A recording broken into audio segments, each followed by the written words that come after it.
Hello, everyone. Welcome back to our One Piece podcast. Today we are talking about the fantastic Zoe arc, which is just a little tiny arc in between two big arcs. We got we're coming right off of Dressrosa, and basically we're meeting up with the rest of the Straw Hat crew that left Dressrosa on the back of a big, big, big elephant. What did you guys think of these chapters? Yeah, it's like a little baby arc, and I thought it was like better than I thought it was going to be. I don't know. It was a small arc, and I kind of was. I like the initial setup, just like the very interesting reveal that it's like an island on the back of a ginormous elephant. And like Mm-hmm. initially, I was kind of hesitant because like it's like these weird animal people, and like I feel like that's the weird indigenous kind of angle has been done a few times already. Like we just saw it in the last arc with the dwarves, and that was my least favorite part of Dressrosa. So I was kind of fearing that it would be similar to that and be kind of weird, but it actually ended up. I ended up liking a lot of the new characters, especially like what's his name, Cat Viper, and Garfield. yeah, literally Garfield. He eats lasagna and everything. I like him a Yeah. lot, and I like the dog guy as well. And just yeah, a lot of the characters they have like their own unique speech pattern that's not really that annoying to me. Unlike some of the Mm-hmm. speech patterns previously seen, it's just like Utea or Ugara that type of thing. But Mm-hmm. yeah, I liked it quite a bit. It was pretty small, but it's a good setup for what's going forward and introduce some characters that I'm looking forward to seeing more of. Agree with everything you guys have said. It was a nice change of pace after Dressrosa. It packed a lot of information and Oh yeah. the 20 or so chapters it is. Um, get a lot of got a lot of cool characters that we get introduced to. A lot of big reveals. Um, but yeah, it does what it's supposed to do. It's setting up the next couple arcs where we're looking ahead as far as Sanji and the Big Mom pirates, as well as the Minks and Samurai teaming up with the pirates to take down Kaido. Yeah. This I was like getting whiplash from like where I was thinking like during the reading the arc I was like really getting whiplash from just like where I thought the arc was going to go next because I kept thinking, "Oh, that means the next arc they're going to be fighting Big Mom. Oh, the next arc's going to be fighting Kaido." And I just kept going back and forth which the next arc would be. And then I was like, "Okay, yeah, they're doing Sanji and Big Mom." And just generally the feeling I'm getting is that they won't be like straight. It just doesn't seem like the arc that they'll be straight up fighting Big Mom. It seems like they'll come to some other resolution because the entire time they've kind of been painting Big Mom as like a nicer Yonko, but like she not really nice because like they talk about her like sending the heads of family members and shit to people, but like compared to like she's like a nicer compared to uh what's his name? Kaido. Kaido. I was almost called him Koda. Yeah, she seems a lot nicer compared to Kaido. And So, probably nicer than Blackbeard too. and yeah, So nicer than Blackbeard. Not as nice as Shanks. But I don't know. It just seems like an arc, especially if they're going after Kaido immediately after. Like, it seems like they might have some other resolution to the arc. And but I mean, we'll only see that in time. But yeah. yeah, Also and to also, oh, go ahead. to go off that, we know not not all of the Straw Hats are going into Big Hmm. Mom's island. Yeah. Yeah, So we kind of already know they're not going in there for an all-out war. Yep. So Yeah, they yeah, even say that like straight up like they don't want this to be like if they showed up with the full Straw Hat crew like they would take that as declaration of war. So right, that's why they split up. So yeah, yep, that's a yeah. interesting thing. And conveniently, it's all of the members of the Straw Hat crew that weren't there in Dressrosa after they left. Oh really? I So, didn't even notice that. yeah, pretty much. I mean, because the only exception would be Sanji, but he's already there. So, yeah, because it's Nami, it's Brook, it's Chopper, and I think that's it. I mean, obviously Luffy is there because he's Luffy. But other than that, I think that the that's like the crew that wasn't in Dressrosa Mm-hmm. um, after they left. Yep. So, yep. Um, I want to talk about some of the reveals that we get. Yes, And there are a lot. I did read a bit ahead, so I might be hesitant on what was revealed because the next arc has stuff about Sanji, but the biggest thing were like the poneglyphs telling the location of the final island. Yeah. There's what are they crimson poneglyphs or red poneglyphs? There's four of the Hmm. poneglyphs. There's four of them, and they have one at Zoe, and they read it and get the first piece of the map, which is a pretty big thing. Like that's very end game stuff right there. Yep. Yep. Yep. Um, So now we just need three more, yeah, and and we know two of them are in the hands of pirates. yep, we Right. know that one of them is with Big Mom. We know one of them is with Kaido. We don't know where the last one is. Yeah. Yep. If I I had to, I it's exciting news. yeah. Uh, because yeah, we finally have some information on the end of the series, like how to get to One Piece, Yeah. and um yeah, I think it's also pretty cool that they've now given the emperors like a reason for Luffy to go and fight him. Like we knew he was gonna go in there and fight him anyways, just because he wants to be the best or whatever. But now that the Yonko, we know they have something of value. It kind of gives purpose. Yeah.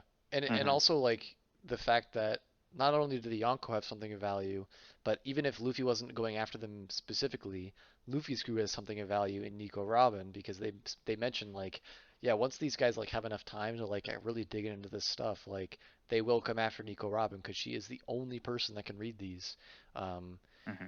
I kind of suspect that they might be introducing a character in the future that can read them as well, because they mentioned specifically like these poneglyphs were made in Wano, and like um, Momo was supposed to be able to read them because like his family's the one that makes them or like did make them. So I'm kind of thinking that they might introduce like a long lost relative that's part of that family, because they are going to Wano in the I'm guessing the after Big Mom because that's where Kaido is. Um, so we'll see, Yeah. but it seems pretty possible because like that is a pretty interesting plot point. Just the fact that Nico Robin's the only one that can read them, but I'm Hmm. curious to see if they introduce another element like that because like that's been a pretty standard thing throughout the ever since Poneglyphs and Nico Robin were introduced. Like she is that person. Yeah. Yeah. Right. Yeah. Yep. I mean, Yeah. It definitely makes. they Oh, were go ahead. looking for Raizo. Like, I guess Kaido and Big Mom were kind of searching for the samurai. Mhm. Just, I guess, on the off chance they did know how to read them. Mhm. Yeah. Yeah. Because yeah, like Momo's family was the one that made them, Right. so they thought if they found them, then they could read them. I don't remember Yep. why they were searching for Rizzo specifically. Um, I think it was just because he was the one they knew about, right? Yeah. Yeah. Um, And because he was like one of the ones that are specifically similar to um Kinemon and Kanjuro, who's like specifically sworn as like a vassal uh to the Kozuki clan. yeah. Oh So yeah, he's we like find he out might. Kinemon is not Momo's father. Yeah. That's a Yeah. reveal. Um, Uh-huh. and then yeah, these guys are all sworn vassals of Momo's family, and then also the people of Zoe are sworn vassals as well. I really like that page specifically where it's like this whole thing that's been building up like halfway through the arc, and or maybe it was a bit more than that. Um, and it was like, oh god, the samurai are finally like here, and then they're just like they go over like the previous page. There's just them harping on the fact like these people lost limbs and shit, or like telling like because they didn't know where Oh my God, the yeah. ninjas were, and then you get to that point, you're like, oh my god, these guys are like about to beat the shit out of these samurai because like they got like people killed Uh-huh. They basically, and they're uh-huh. like, yep, he's here, he's safe. And like I was like, whoa, holy shit, that's like that's pretty cool. Dude, Yeah. I love that reveal. Like the just like the sacrifice of the minks. It just like immediately makes you go like, damn, like these guys are real Yeah, ones. they're And homies. Yeah, that was yeah, Mm-hmm. yeah, they literally sacrificed so much. yeah. Basically like their entire kingdom just to protect one person. And yeah, it just like immediately made me love all of them. I And also like just so great. I like seeing previous characters that we've seen that were revealed to be minks now. Like we see the crew member of Laws, the polar bear, he's a mink, and then we see the lion from from Big Mom's Yeah. crew, he's a mink, and like I just never really thought about it before, and yeah, so Uh-huh. like canon explanation besides just like Chopper-esque people that are eating animals eating fruits or whatever. Hmm. Yeah, because Peacom's the guy from the lion from Big Mom's crew Yep, is revealed this arc to actually he is a Zoan type, but he's not a lion Zoan type because he's a he's just a turtle lion zoan mink. type. He's a turtle Zoan, so he's a lion turtle, which is pretty cool. Lion turtle from Avatar. Yeah, exactly. And that's why he was able to. Actually, Oda was nice enough to actually include a reason for why he survived getting shot. He doesn't often do that, but this time he did, Yeah, and it was because he has a turtle shell on his back, and it was able to stop all the bullets. So yeah, good for pecans. yeah. I do hesitate. Like that's one thing that like you never really get a good understanding of how strong guns are because like you have like last arc like Law survives getting shot, but then like you Yep. have like certain I think it might have been this arc or last arc as well. Somebody did get shot and did die from getting shot.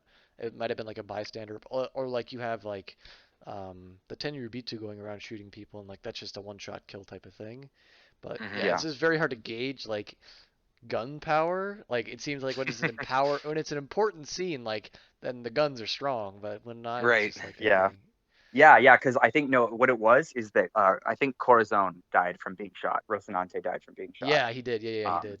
and he seems like way too important of a character to die. Like generally, I think the rule is that guns in One Piece are incredibly weak if the character like has a name and like is important. Like if they're like well maybe I guess what we've learned is that it's different in flashback rules. In flashback rules, guns are permanent, but in the present day, if you're a character with a name, you will probably survive being Yep. shot. That's kind of the rule of thumb, I would say. Hmm.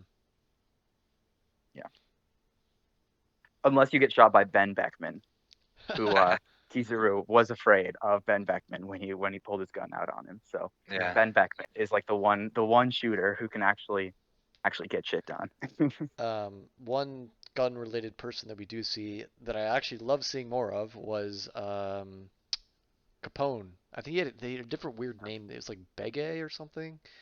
Oh yeah, beige. I don't know, Yeah, beige. I don't know. Beige Capone. Yeah. Beige Capone, yeah. I like seeing more of him because I love his castle power. It's so cool. And like we get to see Yeah. more of it. Like he can like materialize himself within his castle, which is Uh super huh. cool. And like he's just got like Yeah. the coolest indoor like I thought it was just like a weird I mean we do get to see a glimpse of it before, but like he's got like a dining room and shit and like I don't know. That's like one of my favorite fruit powers so far. It's not He like can literally bring people into his body. yeah, it's so Yeah. cool. Yeah, Yeah. it's a really cool power. I think that like we're at the point in One Piece where Oda has kind of gone through a lot of the more like standard like shonen powers.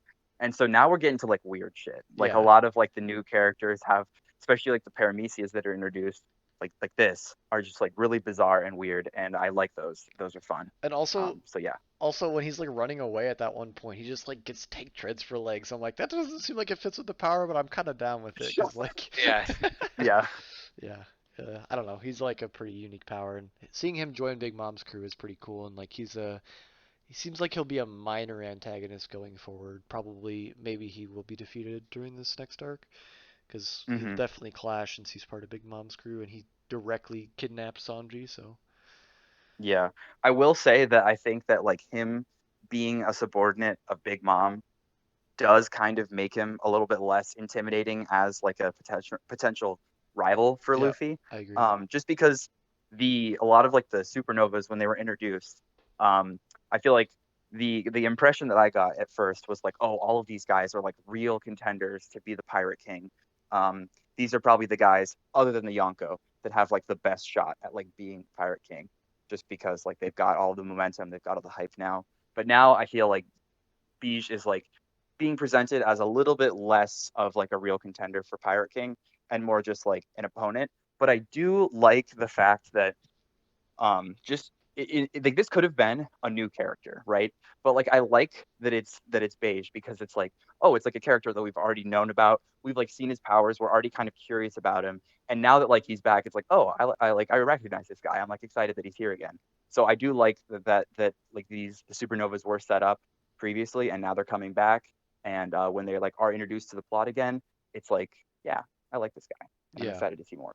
yeah. I do like that we get to see a lot of them. We get to see stuff with Kaido again. This arc was that last arc that we saw with Kaido, where he like commits suicide and stuff like that. Was that? Yeah, that was like at the end of Dressrosa, I think. Okay, yeah. It So was, yeah, in between. yeah, so we get to see that, and he like lands in the middle, and like you were mentioning like all these people might have been legit contenders. In my mind, like when I thought about the people in that generation, there were only two, and that was like Law and it seemed like Kid seemed like the two strongest. I think it's because they both have the Hmm. highest bounties probably, Yeah. um, but yeah, we get to see Kaido like he breaks up their meeting, Kid and the other two, and then we get to see in this arc, he beats the shit out of Kid. Like Kid is looking pretty haggard when we see him. Yeah. He's not looking great.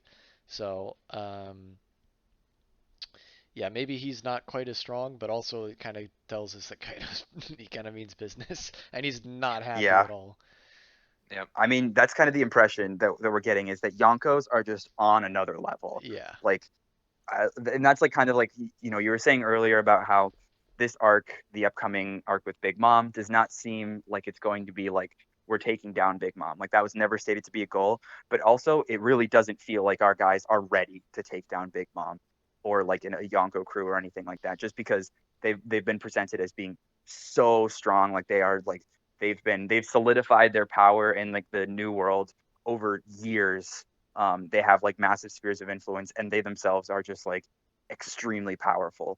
So yeah, it definitely doesn't feel like we're ready to take down Yonko yet. yeah, Seeing Kid destroyed like that was definitely like a eye opener for me too, because they always compare like Kid and Luffy to be on the same level. Hmm. So yeah, yeah. just It's like a seeing surrogate, that, yeah. it kind of sets the table on what we're getting into. Yeah, for sure, for sure. I also want to talk about something that was revealed last chapter, but I forgot to bring it up last episode, and that's the new Shichibukai. We get to learn that Oh Buggy is a yeah, Shichibukai. Let's yeah. go! Pretty hype, my Buggy boy. is coming up Buggy, in the world. Buggy is coming up in the world. He runs like a mercenary service basically, which is super cool. I think we see a Uh-huh. little bit of that this arc. And then we also learn about Whitebeard's supposed long lost kid who's got like a pretty high bounty himself, like 500 million I think.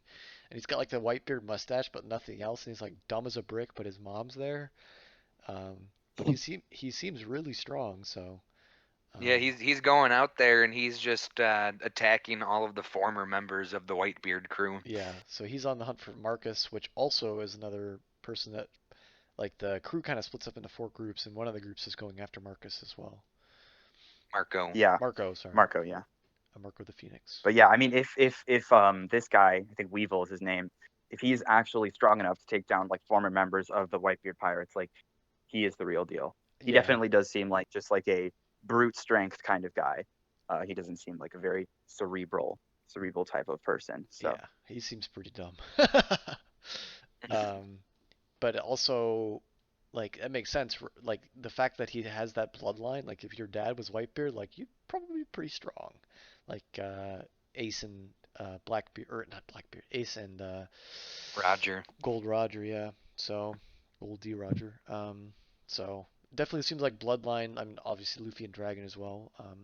As a big role. So they haven't officially confirmed that he is Whitebeard's son, but it seems pretty likely, especially with that mustache. yeah. Um, yeah. Let's Although it does see. beg the question of like if he is Whitebeard's son, why wasn't he like in Whitebeard's crew? Like why wasn't he a part of Whitebeard's life at all? Um, because Whitebeard seemed like he was, his whole thing was that he wanted a family. He wanted his crew to be his family. Yeah. So why would he like abandon his son? True. Um, so Whitebeard there's doesn't seem definitely, like the type to go out, knock someone up, and just like leave. That's also yeah, true. Yeah. yeah. So yeah, I feel like there's definitely more there that we haven't seen yet. I would say that the Weevil is still an open question But for you sure. never know. He is still a pirate at the end of the day. Like that's what pirates do. Yep. Yeah, yeah. It's like honestly, I think that like it's possible that he just didn't know about his son. That could be like an explanation that I would be okay with. Um, yeah. But if Yep. like I would say that it would be out of character for Whitebeard if he knew and then just like didn't. Unless I don't know, unless Weevil did something really fucked up, I don't know. But yeah, I would say that like if he knew about his son, then like I would like there to be more as like an explanation for like okay, well then like what was the deal with like their relationship when they were alive, Hmm. so or when he was alive. Yeah. I guess the last big thing is that the fact that just talking about Sanji, where he's going, and like what that whole thing really means. Like they mentioned, like he's getting married. Like Yeah. he's part of a family that's apparently pretty big, and his dad is a big person, and he's getting married to somebody in Big Mom's. Like I don't know if they're directly related to Big Mom or not, but I think they're like a daughter or something. So that's It's Big Mom's 35th daughter. Jeez, that's a lot. She's pretty Yes, busy, I guess. Yeah, yes, she she gets gets around. busy. So yeah, so Sanji gets kidnapped, or I kind of kidnapped is different. He kind of goes willingly just because they threaten their friends and he knows what's happened. They specifically mentioned like it's not you don't want to turn down Big Mom's quote unquote invitations. So he goes with them to safeguard his friends, and that's where we're going next arc. So I'm excited to see Sanji's family. Very excited. Hmm. Yeah. I can definitely see some funny gags if they're either similar or completely different from Sanji. Either way, I think it'd be pretty funny. Yep. Lots of laughs for Lots sure. of laughs in the future for sure. As far as him leaving, like as far as we know, his intentions are literally just to comply, to go there, marry whoever he's supposed to marry, and just cut his ties off with the Straw Hats because they were mentioning that if he were to get married and still consider himself part of the Straw Hat crew, that would make the Straw Hats a direct affiliate with Big Mom, a subordinate of Big Mom. Yep. Yeah, And and I love Luffy's response to that where he's like, oh no, like if Sanji gets married to like Big Mom's daughter, then like I'll just be the captain. Like Big Mom will be like she'll be my subordinate. That's how we'll solve that problem. yeah, And they're like, haha, funny. Big Luffy Mom Hmm. definitely is had a more hard powerful. time grasping the whole Sanji leaving thing.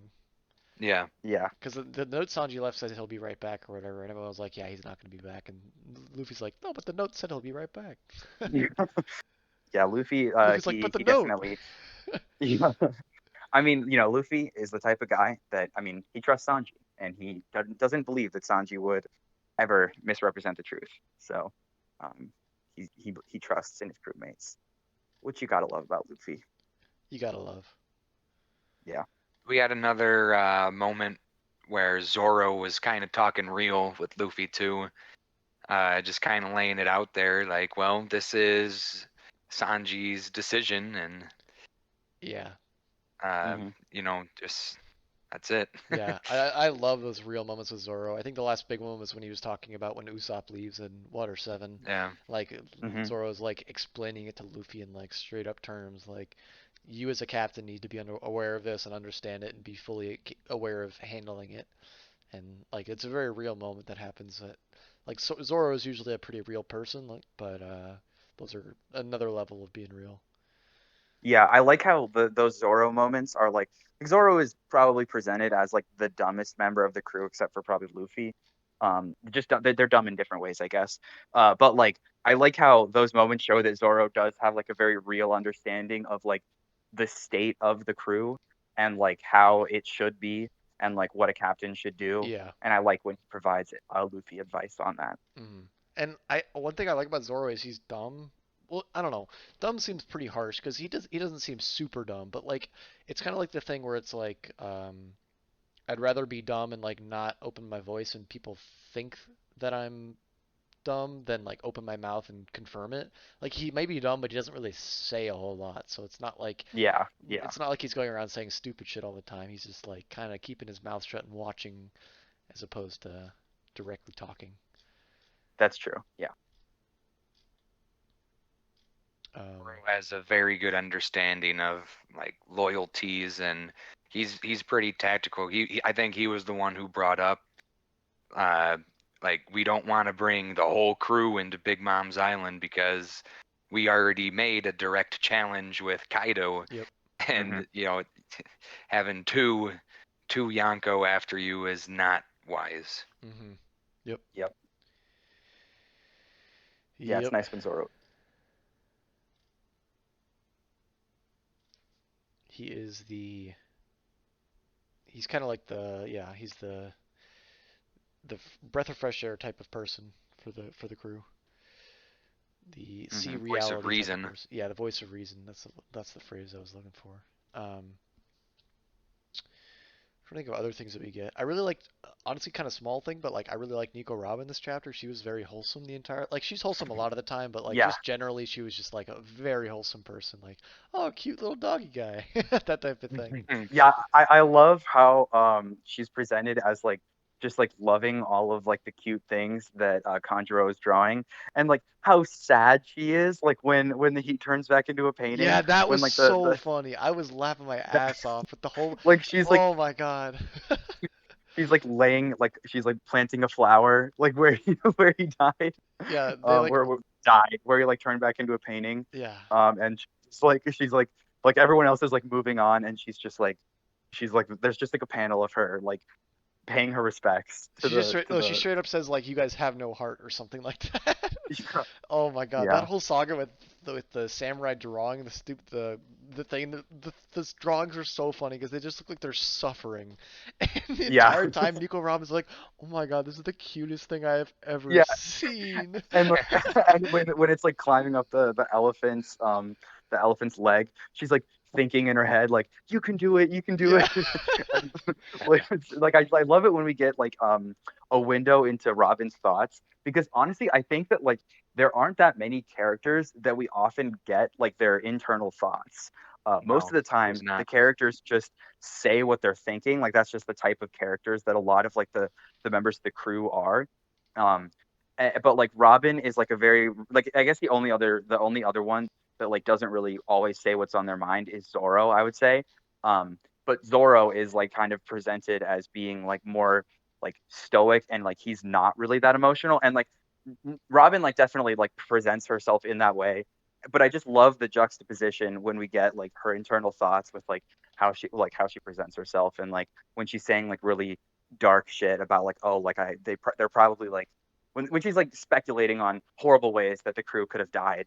But then also like we get these moments where she's actually just a huge softie, and I love it. I love Robin. Yeah, and I think like compared to what she was like before, like she didn't have any soft moments like before her whole backstory and before Hmm. any slobby, and like compared to that, like she shows like her like soft side way more. Like I don't really remember any moments recently that she's been super hard except for like in a battle or something, but like other than Yeah, that, like she's yeah. always like I love the moment also in this chapter when when they are talking about how the fact like everybody will go against you that if you have Nico Rob in your crew because she can read the poneglyphs, and she's just like they're Hmm. like, are you okay with that? She's like, yeah, I'll have my crew, and she was it was like a very wholesome moment because like Oh, I love that she moment. Yeah, completely trusts her crew to like save her in these moments, and everyone's like, "Oh man, oh shucks," like, because they did it before, yeah, like because that's they how did they it like before. proved. Yeah, it's so good. Yeah, I love Robin like as a character. I definitely think that she can and should like do more in a lot of the arcs, but that's kind of on Oda. That's not on her. Yeah, She's still a great character, and it's just that Oda doesn't know how to use her. yep, His fault, not hers. because she can be extremely strong with her power, but I feel Yeah, like, yeah, because yep, we kind of talked about that last arc, how yeah. she didn't really do anything too impressive considering her powers. hmm and I also like just generally going back to the painting thing. I really like that power. It's very unique and it's like a good amount of comedy because like you have the bad drawings of the dragons, but like you also have like he draws ladders at one point or like a net maybe, and it's just it's just a horrible drawing. And I love the fact like the person that gets this power is like he's just so bad at art, but it like I mean like Yeah, it's functional and like he can use it, but it's just the ugliest thing you've ever seen. yeah, it's like a super interesting power. Definitely another one of those like really really cool powers that we're Yeah. getting. Tanjiro's just interesting character in general. Like his design, it's just so I don't know, bright and Yeah. Yeah, with like the face paint and stuff, and how he just carries around a giant paintbrush. Yep. Yeah. And the new ninja guy also has a really cool design. I like the just the juxtaposition between the three samurai, and then also Momo's like dragon form is pretty unique looking. Um, Hmm. Yeah, I like the design of all of them. yeah, yeah. It's funny like how Rise of shatters their expectations of a ninja Yep. when they're going to see him, and he's just like this big head Yeah. instead of like a sleek fighter. But Yep. he can do stuff. He's got his ninja Yeah. powers. They're cool. They say like show us your ninja powers. It's oh, but I can't do that. I can't show you my ninja powers because it's not a toy. And then he just proceeds to show us ninja powers off. Yeah, yeah. It's pretty great. Something unique about this arc that I enjoyed was there was no like direct conflict. Yeah. We get there and the conflict had already happened. It's all a flashback. And I guess we could talk about our mammoth boy, Jack. Jack, He was Yeah, cool. the definitely. the billion berry bounty Jack, Yeah, that's like Yep. the highest we've heard of the because hi- they the straight up highest mentioned bounty Yes. that has yeah been named. yeah Yeah, they straight up mentioned like it's hard to get past 400 million and then they just drop the 1 billion like holy shit yeah, that's a lot. yeah. Yeah. And this isn't even the guy that they're fighting. This is like the one of the commanders of Kaido. So yes, he is very strong, and that means that Kaido's whole crew, or at least the top layer of his crew, the top commanders, are probably pretty strong.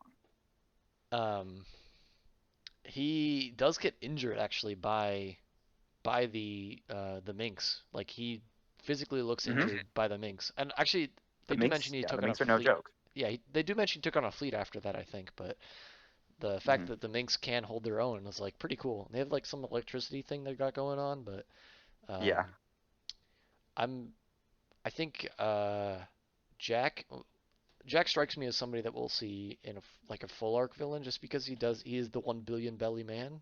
So hmm, um, we'll see. I feel like He's Kaido yeah, might be he's built up for a while he here. he's a Yonko commander, so um what I liked about him was he was just so menacing. Like, Some of the panels with the mammoth were really well done. It's just yeah. like a full like half page, just a mammoth looking down on somebody. Pretty cool. yeah. He was menacing, but then he got kicked, and then he just like kind of got fucked. Yeah, Yeah. he Like when got the bodied. mammoth just wiped him, or I guess not kicked. Did he kick him, or did he wipe him with his? I think it was his trunk actually. Yeah, he He did like swung a his trunk trunk at slap. him. That was Yeah. cool Yeah, too. and then Seeing that power and that then Jack was like, "Ah, no!" and seeing he the, was Yeah. seeing the power that Momo and Luffy have is pretty cool. Luffy doesn't understand his Oh yeah, power. yeah. This is a new thing now. This is like another reveal, I guess. Is Well, it that was like teased before with the sea monsters that Luffy could hear. yes, Yeah. yeah, because Yep. yeah. So it's the same kind of thing. So it's clearly like Luffy can, but he also said that like Momo can like talk to it, can talk Hmm. to the elephant. Luffy was not able to do that, but he could hear the elephant and he could hear its like cries and whatever. And he kind of was like, Momo, like I can't talk to it, you try. And then Momo was able to do so. So he kind of like spurred Momo on. But it's interesting that they both have that power, and it's interesting that Luffy has it, I guess, as well. So When I first saw that, I kind of attributed Momo having the power to control it to like his ties with the Kozuki clan, mhm. because it's already been set up that the Minks and the Kozukis have been friends and whatever for so Mhm. long. So I'm thinking something may have happened with the Kozuki clan and Zunisha, because they said that Zunisha was forced to just like walk around for 800 Yeah, years. yeah. So Like where? Yeah, yeah. They So they it's like they where? specifically like say where is it walking, Yeah, yeah, which is exactly. Which is spooky. like, yeah, very, very foreboding. Like where is this elephant just gonna show up, and what is he gonna do when he gets there? Yeah, that's yeah. It's gonna very be, spooky. yeah.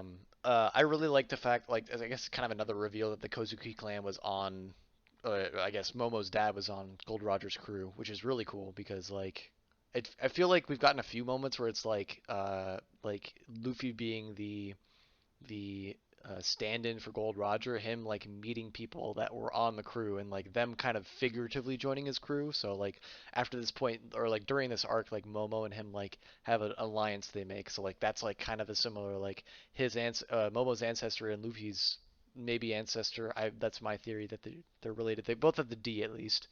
Um, them he wants to be Pirate King as well. So like that kind of connection, and then you've also got him reading Raleigh and like a few other of these things, which is cool. Um, Hmm.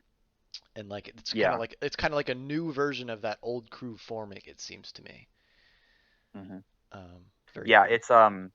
yeah, another thing that was interesting was that like so yeah, like you said, a lot of the some of the minks had met Roger, um, and also we are learning now that like so like basically like the two like um the dog and the cat, Nekomamushi and Inuarashi, they were like actually they traveled with Roger for a little bit. They did not go to the final island. They did not go like to see the last island or whatever with Roger. But we find out that uh, that Momo's dad did, and he was also with Roger. And they also mentioned that he used to be on Whitebeard's crew too. Yeah. Um, Hmm. so Odin's dad definitely, or I mean, Odin, Momo's dad, has an interesting story that's kind of been teased a little bit.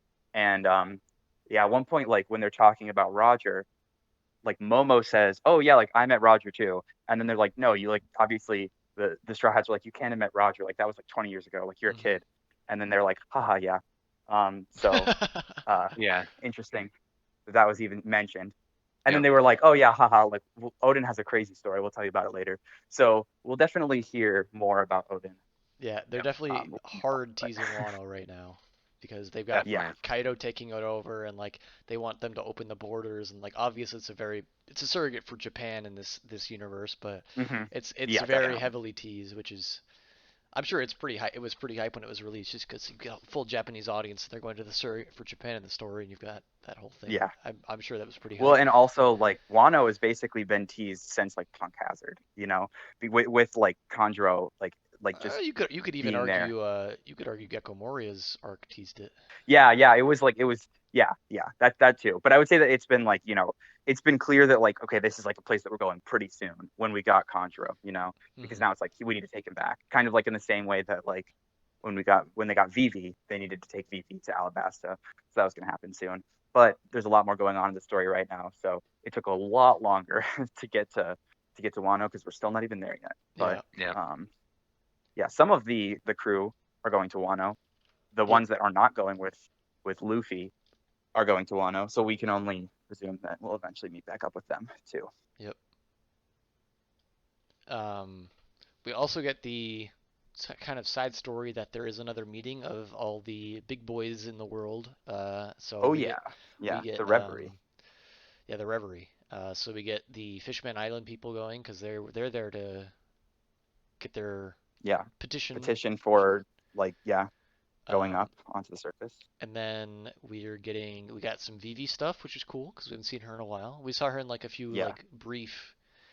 There like was cover an pages. ongoing cover story that was them doing like decks around the world or whatever, something they've done before. But that's all we've gotten Yeah, from Vivi, and this we actually get to see her have dialogue, which is cool.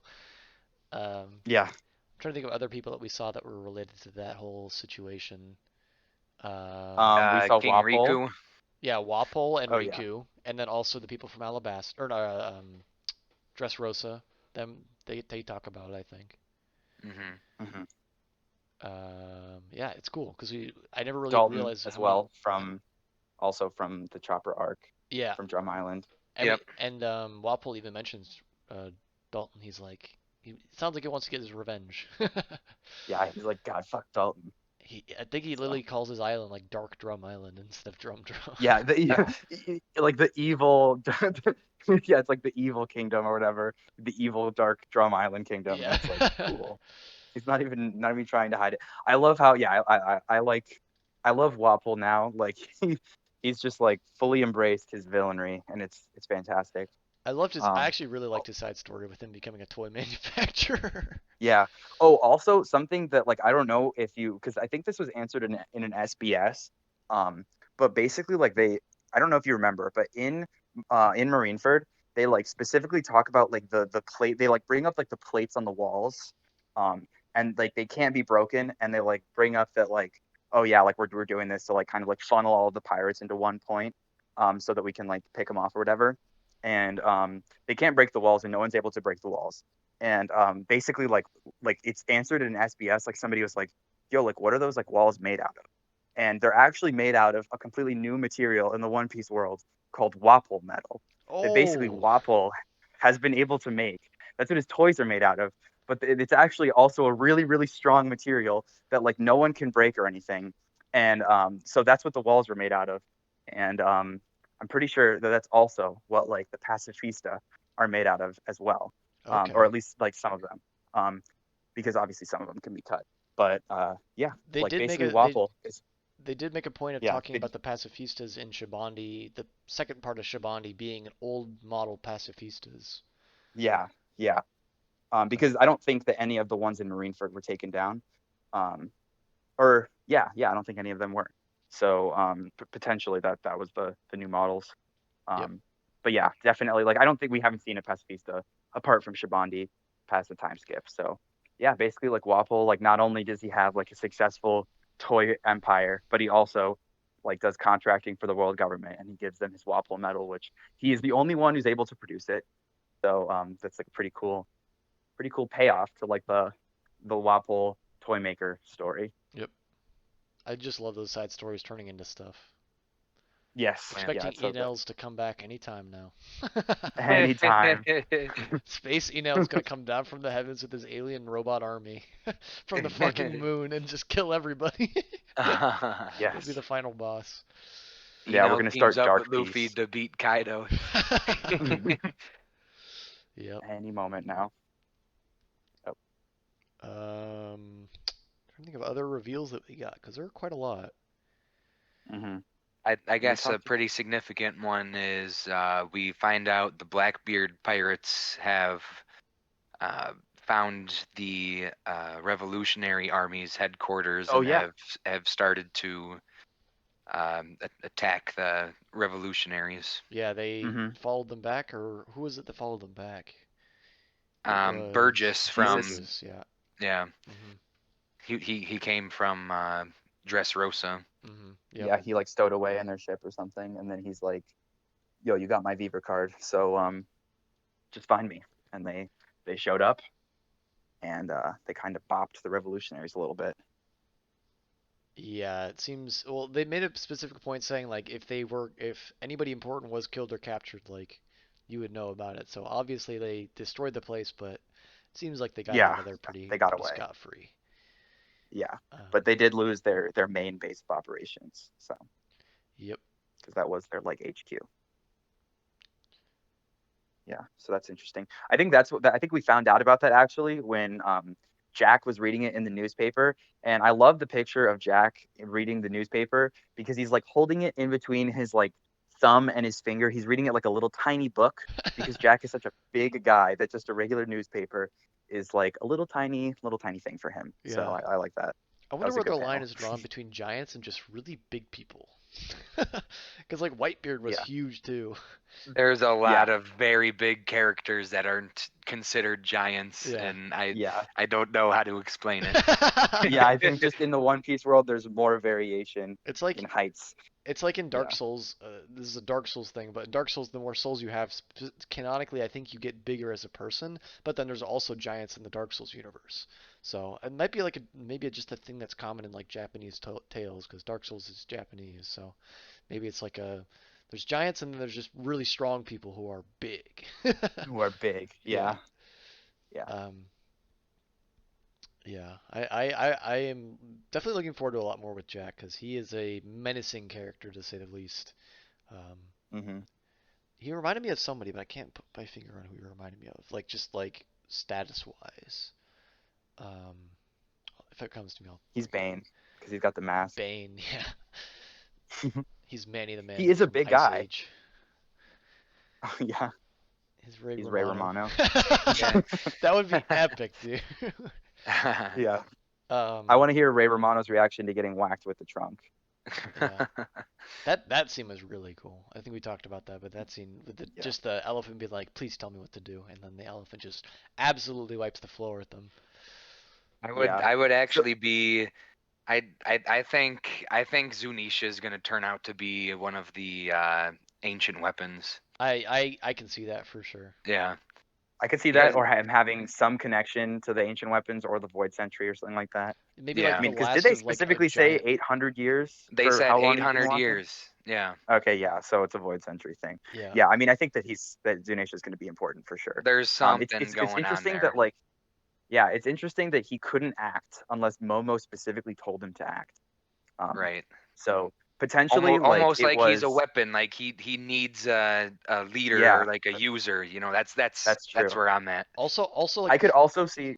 the fact Oh, that we go haven't ahead. seen anything like him before, like we've seen Hmm. big Hmm. animals and stuff, but like this guy is on another, like there's a fucking city built on top of him. Like that's a Yeah, big ass animal, and the fact that it's just walking through the ocean, like that's yeah, we have never seen something like this before. So yeah, and yeah, something happened like It's last like of the his species. Guardians. Yeah. It's like the Guardians in Breath of the Wild. yeah, yeah. Just like kind of just vibing, just walking around in the Yeah. environment. Um, I could definitely see, um, like I could also see an explanation for like him not being able to act. I could see that it was like maybe potentially like the Kozukis or some other bearer of the power that Momo has that like gave the punishment to him, and that like that's why Momo was able to like maybe that was part of the punishment. Like not only do you have to walk, but you can only walk. You can't do anything else. And then he would need like Momo or someone with that power to like override that punishment and say, okay, now as an exception, you can like hit him with your trunk. So I could see that like maybe the Kozukis were the ones that put that punishment on Zunisha Hmm. in the Void Century or whatever.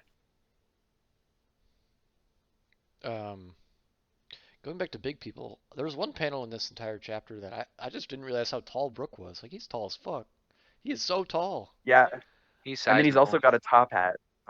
Like so it makes him even Oh taller. yeah, I guess it does Uh, too. But I guess but also yeah, no, he's definitely it tall. doesn't help that the rest of the Straw Hat Crew's kind of short besides Frankie. Hmm. Yeah. And then also though, like honestly, like Oda is not the best at like consistently conveying Consistent scale. Like there, proportions. yeah, like there are definitely yeah scale. Yeah, for There was an SBS that was like, is Nami's name Nami because it's a pun around how her breast size changes every chapter? yeah, and then he was like, well, that would be weird because parents name their kids. Yeah. Don't they That name was a them when good they're response from infants? Oda. Yeah. Yeah. Yeah. Um. So yeah. But yeah, yeah. Brooke is definitely tall. Like I don't know what the official height is for Brooke, but he's tall. Definitely not as tall as Jack because Jack is a really big boy. Really, I think Jack might be Um. the biggest person we've seen besides Yeah. giants. Well, yeah. Besides giants, maybe. Also, like Jack does have like the mammoth devil fruit. Uh. So like that might be why he's big. True. Um. Yeah. Because I don't know because we saw like we definitely did see him in mammoth form, Which is and I think awesome. yeah, which is cool. I forget it like if we saw him in his hybrid. I don't think we saw him in his hybrid form. I think that we just saw him in his humanoid form and his like full mammoth form. So We don't get to see a lot of the yeah, hybrid forms besides Droppers, I feel like, for the Zoan, are those the Zoan types, the animals? yeah, Yeah. yeah. Well, I mean, we saw a few of them in like the with CP9. Like we saw like all of Oh, their yeah. hybrid forms for their fights because there were actually a lot of Zoans um, in CP9.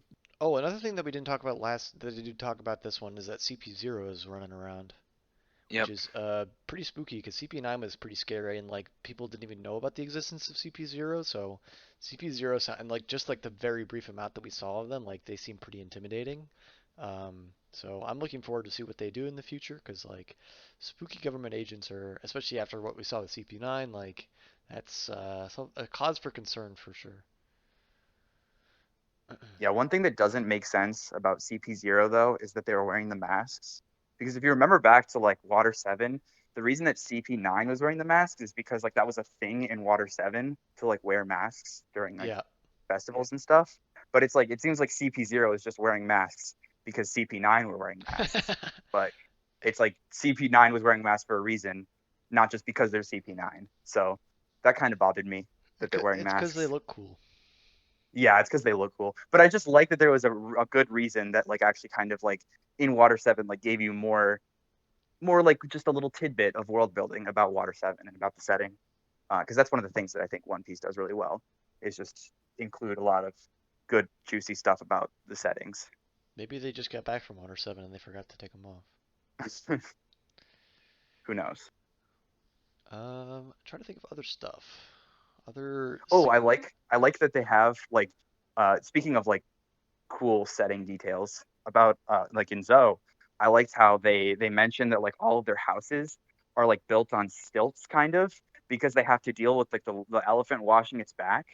Oh Like they yeah. have like these like random like they call them like rain eruptions or whatever or something like that, where it's basically like a volcano exploding, the volcano being the trunk, and it's just like a huge flood for like a second, and then it just sort of like washes away.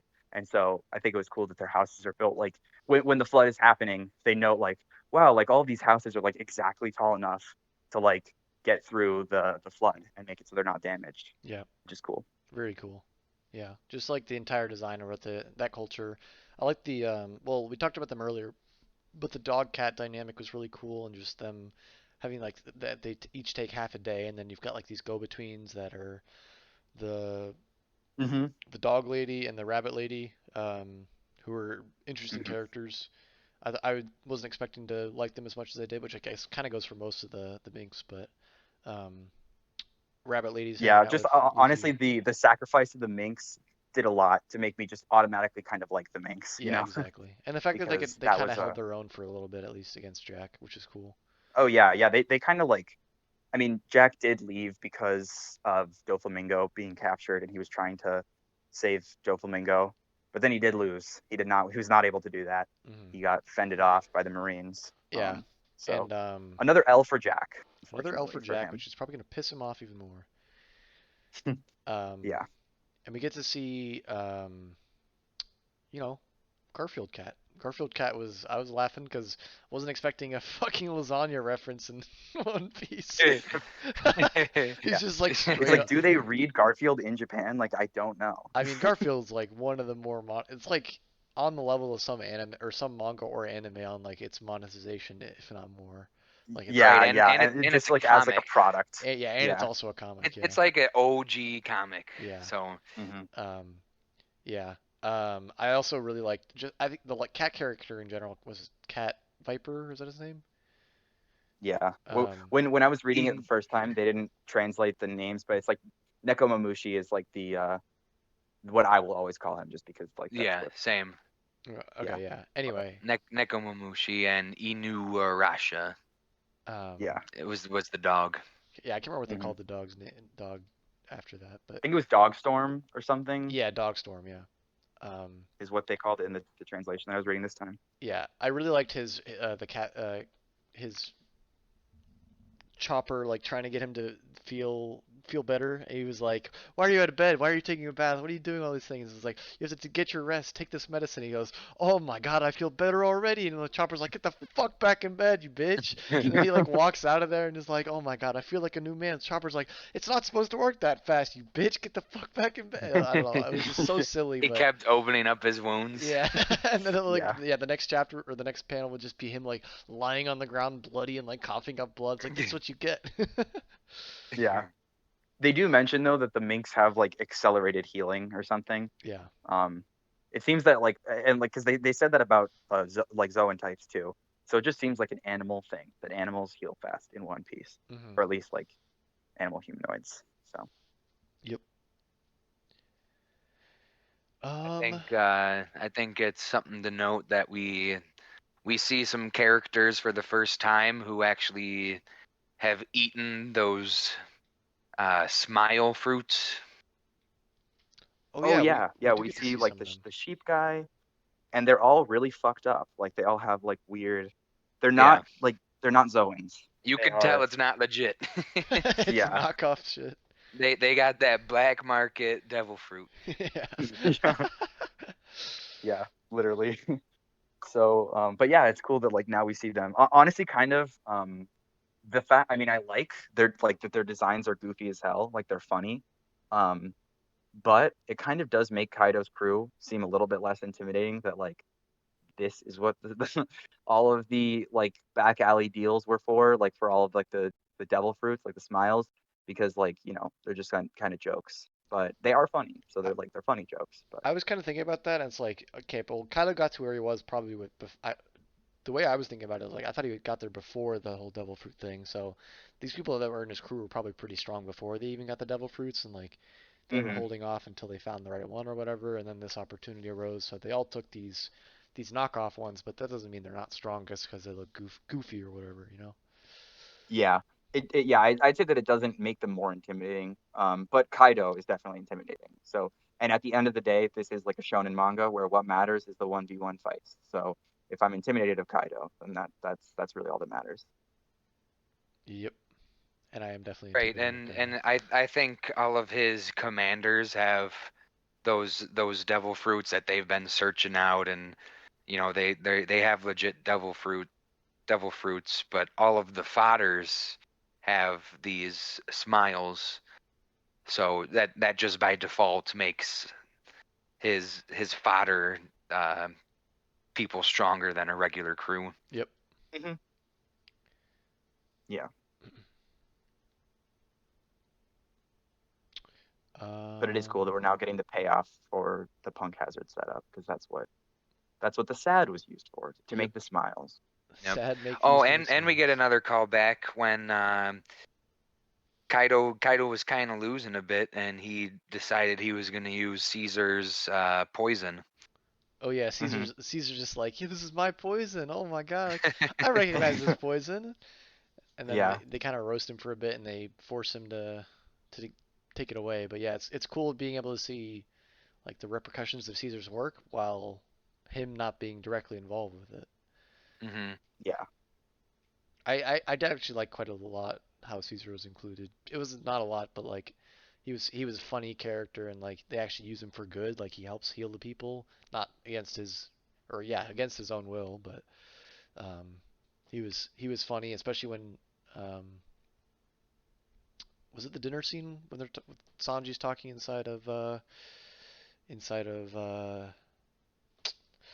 Capone? I thought that was a pretty funny scene with him.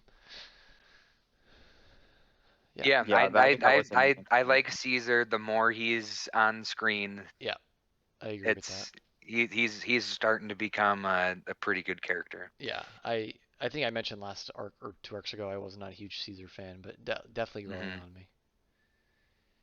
He's like a goofier Gecko Moria to me. I feel like that's like I think its design kind of strikes me as a Gecko Moria design, but like not as Halloween.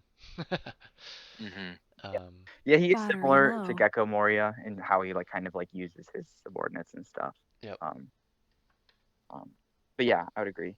He's like he's definitely like played for laughs more than Gecko Moria was. Like because at this point he's just like completely Charging like he's battery. a prisoner of the Straw Hats, and they can just always threaten to squeeze his heart if he doesn't do what they want. Yep. So I was thinking about like everybody being super injured there, and isn't Law supposed to be like the best doctor in the world? Like, couldn't he have done something there?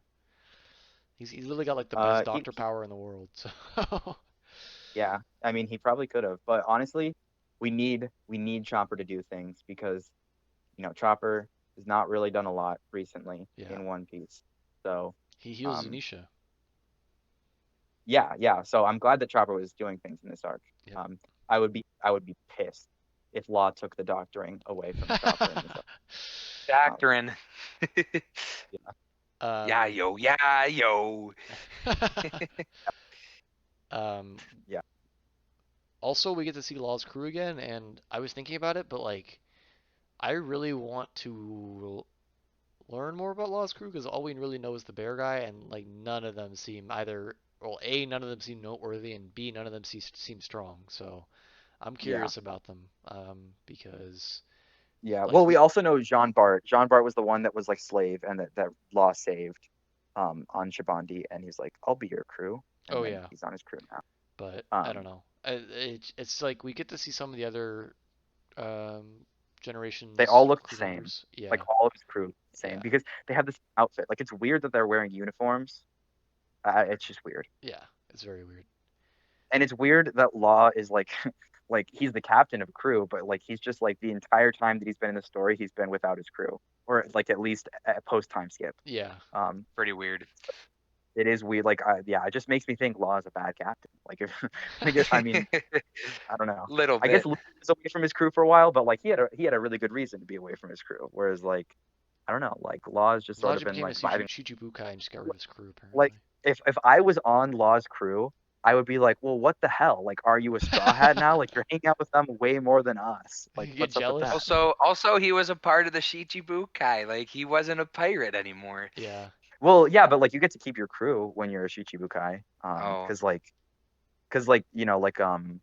uh Doflamingo had his crew. Hancock had all of like her right. Okay. like the Yeah. Fuji pirates. Yeah. Yeah. So I don't really know. I mean, he was doing like he was planning doing some schemes and stuff. We Like I'm do sure get a he's just mention of like, his okay, submarine again, which I'm looking. The yellow submarine. I want to see that one again. yeah. Did they Well, and name in it the the SBS? SBS, Yeah. they named it. Yeah, it was like the shoot. I'm not gonna remember. Um, I don't know. I could look it up. They It did was name like it. Polar something. Polar Tang is what it was. The Polar Polar Tang. Tang, which Yeah. is weird. It was so funny. The way the question was framed was like, so last time Law's submarine was mentioned, it was called Trafalgar Law's Yellow Submarine or something like it. It was like a very long and winded name, and like, but then you have like pirate ships like Going Merry and Thousand Sunny. Like, why didn't this one get a name? Yeah, and then Oda's like, "Oh, I just kind of like thought I put it in there. Yeah. Like, I didn't realize I didn't name it." But it's funny that like, because Oda, like, it's not that he was like, "Oh, I didn't name it. Like, here's a name that I came up with." It's like the way that he answered the question, he was like, "Oh yeah, like I forgot to put the name in." Like he already knew what the name was, but then he just didn't put it in the story. Like, and Oda, like in the way that he answers some of his SBSs, like I genuinely think that Oda like plans way more.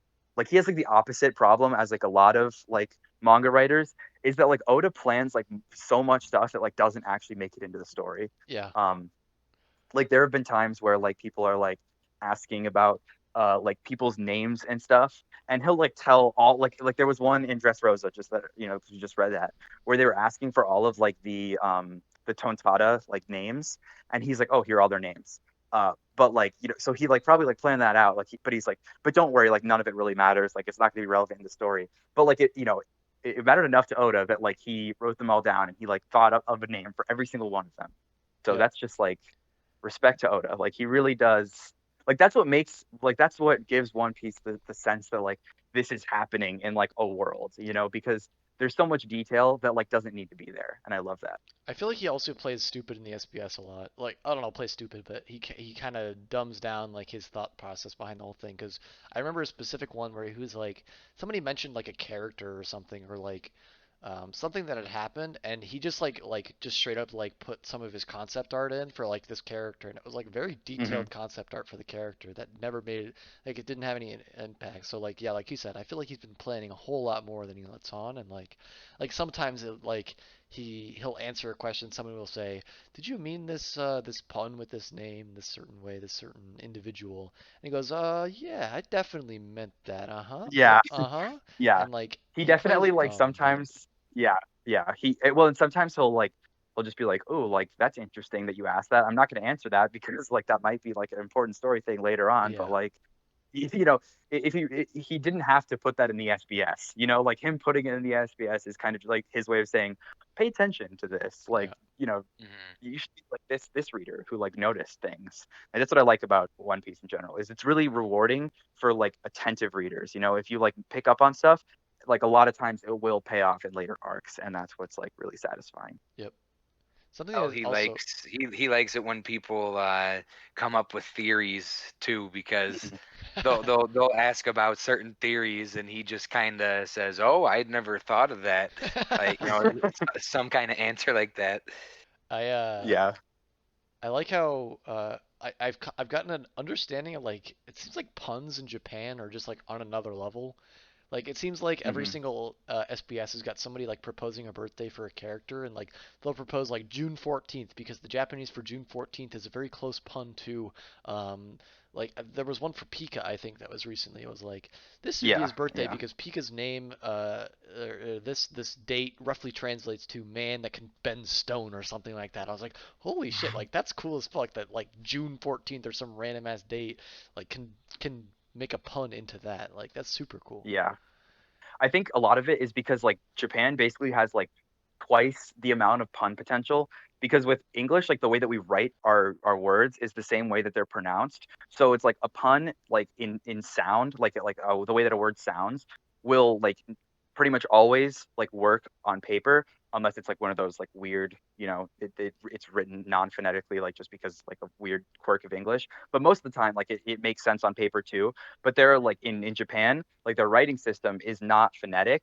So like there could be a pun where it's like, oh, this character that it's written like that this is written with shares the kanji with this other thing, and so it's like a written pun. Whereas like they also still have sounding puns where it's like, oh, these two words sound similar, so it's a pun. So they Hmm. basically have like twice the amount of pun potential because there's like not that, they're not the same. Yeah. The writing and the pronunciation is not the same. Yeah, that makes sense. Also really like just every time a pun is. I don't. I obviously don't understand them all the time, but I appreciate when they're pointed out to me because like you do not get that connection uh with the just reading the English translation. Like when a new Hmm. character is introduced and their name is a pun on something or other, it's nice being having that pointed out. Yeah, yeah, I agree. It makes it so that there's a little bit less that's lost in translation because it's Yes. inevitable that there's Yep. always going to be something When that's lost. my favorite example of that is the dude from Impel Down who was like saying all the noodles. Oh yeah. Yeah. And he's saying ramen, and he was saying sorry, and he goes gomen, which is gomen no sai. Uh-huh. But It rhymes with ramen, yeah. right. I liked But in the translation it says like sorry noodles or something. Yeah, yeah. It's like this doesn't work. Yeah. I like whenever it doesn't happen as much anymore, but Sanji would always call Zoro a different like green vegetable or some green fruit or whatever, and like he would have to Hmm. like explain like what that meant and whole thing. Like it was nice having that pointed out. I also saw like there was an SBS. I think it might have been last arc that was cool. That was like uh, I think Oda had said something one way or the other that Zoro has never called Sanji by name, Yeah. which is crazy. So The weird. entire time, he has never said the name Sanji. He always Yeah. calls him that Like he always curly calls him like eyebrow. eyebrow or Yeah, something. and then Shitty Yeah. cook. yeah, and then Sanji has only called him Zoro like once or twice, I think. It's like Yeah. very It very wasn't little often. amount, and it was a very like And I loose would Zoro, I think. yeah, and I would guess that was like near the very beginning when it was like their rivalry wasn't like as established as like a huge meme Yeah, when like uh yeah, like I bet it was like right after Sanji joined the crew, or maybe even during the Baratie arc, yep. um, when they were like not yet crewmates. And there was another good SPS that was this arc that was the number of times somebody's put a verbal smackdown on another crew member, and Usopp was Yeah, leading the table, baby. Because it's always Usopp reacting to somebody and like having his classic Usopp yeah, face, uh huh, and he's always like, "Don't do that stupid thing." I'm trying to think. I think Zoro might have been second. yeah, and I'm sure that like all of them were to Sanji. Yeah, the Yeah. least was like Chopper and Nami, or Chopper and Nico Robin, I think, were the two Yeah, least. yeah. Like I can't even think of any time that that Robin did that, just because that's not the type of person she is. Yeah, it would have been like I guess like I don't know if you can count like the one in Punk Hazard where she's like, "Don't do that with Chopper's body" or Oh whatever. yeah, I think that would count. That would definitely count. Yeah, don't do that, my precious Chopper. God, I Yeah. love that scene in this that whole scene with the drawings in this was expertly made. I love that scene. Yeah. Climbing the thing. Also, just like the running gag of them not being able to climb up the elephant for the longest time. It's Yeah, they like a like very keep trying on. artificial way of keeping them out of the story, but also it's like very funny. So I was okay with Yeah, it. yeah. No, yeah, exactly. That's what is so good about One Piece also being like half a comedy is that like I don't like if there's like things that like make the plot a little bit more convenient, if they're funny, I am like so much more likely to forgive them because I'm laughing at it and I'm not like thinking about like, well, like this is so obviously just the author's way of like making this happen. Like it's just it's funny, so I like it. Like it's just like it's kind of like a get out of jail free card that actually works, where it's like, Yeah, okay, I'm laughing, so yeah. I'm into And it. it's not an important plot point, or it is an important plot point, but like not important enough that Yeah. playing it off for jokes that matter.